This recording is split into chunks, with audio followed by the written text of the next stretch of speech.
और प्रधानमंत्री मोदी जी की इसी मुहिम में प्रदेश सरकार ने अपने को जोड़ करके कहा कि अगर मोदी जी 11 करोड़ लोगों को फ्री में रसोई गैस के कनेक्शन दे सकते हैं तो वर्ष में 2 बार होली और दीपावली के उत्सव को और उत्साहपूर्ण बनाने के लिए फ्री में रसोई गैस के सिलेंडर हम उपलब्ध करवाएंगे।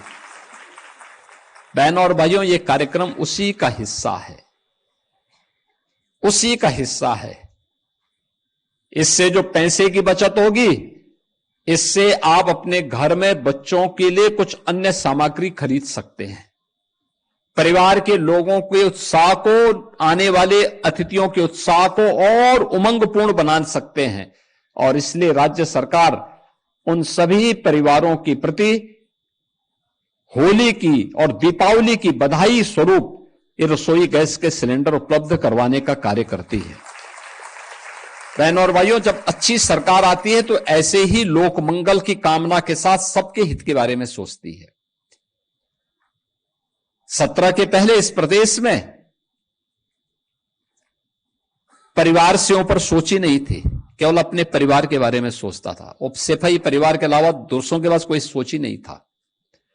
घूम फिर करके सब वही चाचा भतीजा और महाभारत के सभी रिश्ते उसमें आते थे और एक ही परिवार के सारे लोग उसमें लाभ लेते थे, लूट लेते थे, डकैती डाल देते थे। उत्साह के उमंग को दंगों की भेंट चढ़ा देते थे, गुंडागर्दी की भेंट चढ़ा देते थे, अव्यवस्था फैलाते थे। किसी भी गरीब को योजना का लाभ नहीं मिल पाता था। नौजवानों की नौकरी में डकैती पड़ती थी। विकास के कार्यों के पैसे में छीना झपटी होती थी। गरीब को इसका लाभ नहीं मिल पाता था। परिणाम क्या होता था? प्रदेश पर्व और त्योहार भी नहीं मना पाता था। प्रदेश के अंदर गरीब तबाह होता था, नौजवान पलायन करता था। हर जिले में इनके द्वारा पाले गए गुंडे अराजकता फैलाते थे, माफियागिरी फैलाते थे और उन माफिया के सामने, उन गुंडों के सामने, उन दंगाइयों के सामने इस समाजवादी पार्टी के नेता, इनके मंत्री और इनका मुख्यमंत्री नाक रगड़ करके उनको दंगों करने की छूट देते थे। डबल इंजन की सरकार आई और भारतीय जनता पार्टी की सरकार ने कहा कि नहीं, परिवारवाद से नहीं, पूरे प्रदेश को परिवार मान करके काम करना होगा। आज देख रहे होंगे कोई भेदभाव नहीं, किसी की जाति नहीं पूछी जाती, किसी का मत और मजहब नहीं पूछा जाता। प्रधानमंत्री जी का मंत्र था सबका साथ और सबका विकास। योजना का लाभ सबको मिल रहा है, भेदभाव किसी के साथ नहीं, सुरक्षा सबको प्राप्त हो रही है। और सरकार की तो पहले से ही घोषणा है कि अगर बेटी की सुरक्षा के साथ खिलवाड़ किया तो तय मानिए कि अगले चौराहे पर यमराज टिकट काटने के लिए खड़ा होगा, छोड़ेगा नहीं। अगर किसी को यमराज से टिकट कटवाना हो तो किसी राह चलती हुई बेटी के साथ छेड़खानी करके दिखा ले। और यह केवल प्रदेश कर सकता, उत्तर प्रदेश सरकार कर सकती है। और ये हमारी वचनबद्धता भी है कि हर बेटी को सुरक्षा देंगे, हर राहगीर को सुरक्षा देंगे, हर व्यापारी को सुरक्षा देंगे, हर नौजवान के हाथ को काम देंगे, हर गरीब को उसका हक देंगे, हर वंचित के साथ सरकार खड़ी होगी, हर दलित के साथ सरकार खड़ी होगी, उसके साथ कोई अन्याय नहीं होने देंगे।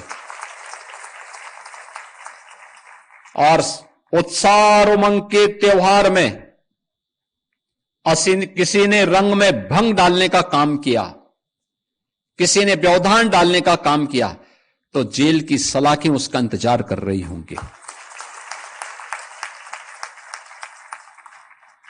और कोई भी होगा उसको अंदर ठूंसने में बहुत देर नहीं लगेगी।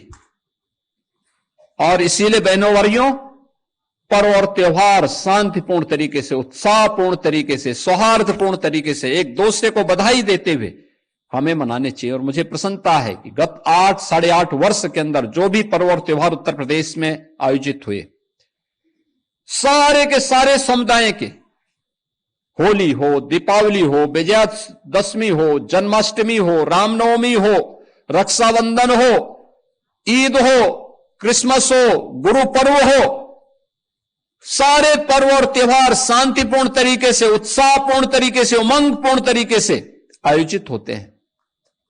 हर एक व्यक्ति अपने अपने पर्व त्योहारों को मनाए, अपनी आस्था का सम्मान करे। ये पर्व और त्योहार सड़कों पर प्रदर्शन की वस्तु नहीं है। ये सामूहिक रूप से अपनी अभिव्यक्ति को समाज के सामने प्रस्तुत करने का एक माध्यम होता है। लोग एक दूसरे से गले मिलें, सामूहिक रूप से विकास की प्रक्रिया का हिस्सा बने, अपने परिवार की खुशी को अपने समाज के साथ, समाज की खुशी के साथ प्रदेश के साथ, प्रदेश की खुशी को देश के साथ आपस में शेयर करते हुए हम आगे बढ़े। यही पर्व और त्योहार के पीछे का उद्देश्य होता है। अब वह भाव नहीं, अब ये वो सरकार नहीं है जो दंगाइयों के सामने घुटना टेकती हो। ये सरकार तो जो जिस भाषा में समझेगा उस भाषा में समझाना भी जानती है और अच्छी तरीके से जानती है। और इसीलिए आज मैं प्रदेशवासियों से कहूंगा, दीपावली आ रही है। दीपावली के अवसर पर लोग, हर परिवार, भारतीय परिवार कुछ न कुछ खरीदता है। एक इस अवसर पर जो भी खरीदे वह स्वदेशी खरीदे। स्वदेशी, हमारा कारीगर, हमारा हस्तशिल्पी, हमारा स्थानीय उद्यम जो कुछ भी बनाया होगा उसको खरीद करके अपने घर में लेके जाइए। हमारे घर में दिया जलेगा दीपावली का तो हमारे ही कुम्हार के द्वारा बनाया गया दिया होना चाहिए। हमारे घर में दीपावली के अवसर पर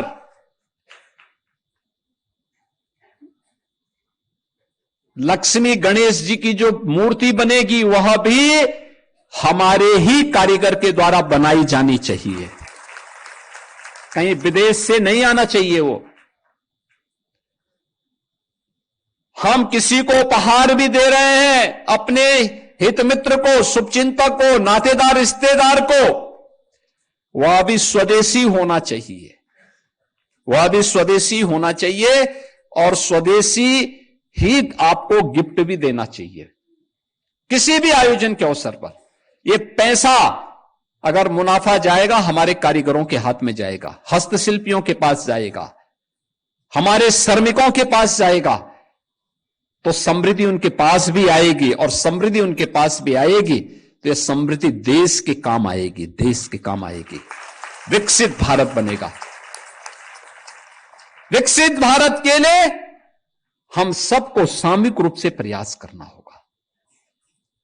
और दूसरा, पर्व और त्योहार में एक चीज का हमें और ध्यान देना होगा, और वह ये कि अगर हमने अपने परिवार की आवश्यकताओं की पूर्ति कर ली है तो थोड़ा सा उसमें से बचा करके किसी एक गरीब को जरूर कुछ सहायता करने के लिए तैयार होना चाहिए।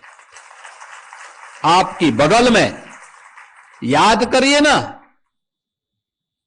याद करिए, अंत्योदय के प्रणेता पंडित दीनदयाल उपाध्याय जी अपने जीवनी में एक बात लिखते हैं।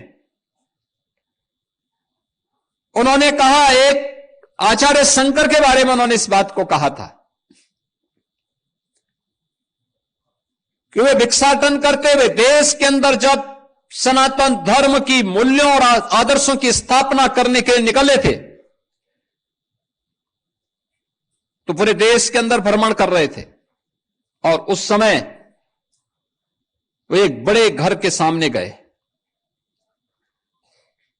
सन्यासी के लिए आवश्यक होता है कि वह दिन में एक बार भिक्षा लेगा, लेकिन किसी एक घर से। तो स्वाभाविक रूप से देख करके गए बड़े घर के पास भिक्षा लेने के लिए। उन्होंने भिक्षाम देही का अपने मुंह से उच्चारण निकाला। एक सन्यासी को सामने देख करके घर की महिला भिक्षा लेकर के निकली, लेकिन इससे पहले कि भिक्षा उनके पास जाती, उनकी झोली में जाती, उन्होंने देखा कि इस बंगले के ठीक सामने एक गरीब करहा रहा है। तो उन्होंने अपनी झोली को बंद कर दिया, भिक्षा नीचे गिर गई। परिवार के मुखिया ने कहा, ये सब आप क्या कर दिए? उसने कहा, नहीं, मैं आपके यहां का भिक्षा नहीं ले सकता। कहा, क्यों? कहा कि मैं भागीदार बन जाऊंगा, मैं आपके पाप में भागीदार बन जाऊंगा। कहा, कैसे? कहा कि ये भिक्षा आप मुझे देना चाहते हैं, आप ये दिखावा करना चाहते हैं। इस सामने आपके घर के सामने एक व्यक्ति भूखों मर रहा है, आप पहले उसको खिलाइए। जब वो व्यक्ति सुख और शांति से अपना जीवन यापन करना शुरू कर देगा तो आपकी भिक्षा लेने के लिए मुझ जैसा सन्यासी भी आ जाएगा। मैं भूखा रह सकता हूं, लेकिन मैं किसी भी ऐसे घर से भिक्षा नहीं लूंगा जिस घर में किसी गरीब के प्रति संवेदना न हो। और याद रखना इस बात को कि ईश्वर किस रूप में है कोई नहीं कह सकता। और हम लोगों को एक गरीब के मन में भी, उनके अंतःकरण में भी उसी ईश्वर का वास मान करके देखना चाहिए जो एक सामान्य नागरिक जिसको मंदिर के ऊपर देखता है। इसलिए उन सब गरीबों के साथ हम भी शेयर करें। जो कुछ भी हमारे पास है, थोड़ी बहुत सहायता किसी गरीब की भी हम कर पाएंगे तो हमें जरूर करना चाहिए। और पर्व का उत्साह और आनंददायक हो जाएगा, और भी आनंददायक हो जाएगा। और मेरी आप सबसे अपील होगी, पूरे प्रदेशवासियों से अपील होगी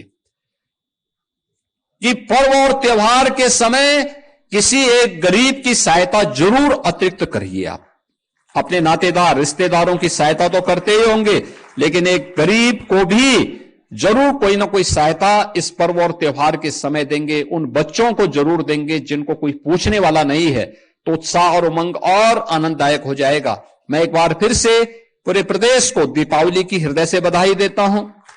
आज जिन लाभार्थियों को ये वितरित हो रहा है, वे अब जाकर के उनके खाते में वे सीधे जाएं, अपना सिलेंडर वहां पे लेने की व्यवस्था शुरू कर लें, या अगले 2 महीने तक ये सुविधा आपको प्राप्त होती रहेगी।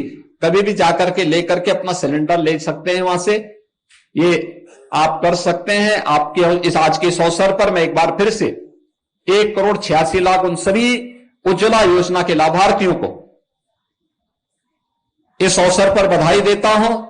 दीपावली की मंगलमय शुभकामनाएं पूरे प्रदेशवासियों को देते हुए वाणी को विराम देता हूं। धन्यवाद। जय हिंद।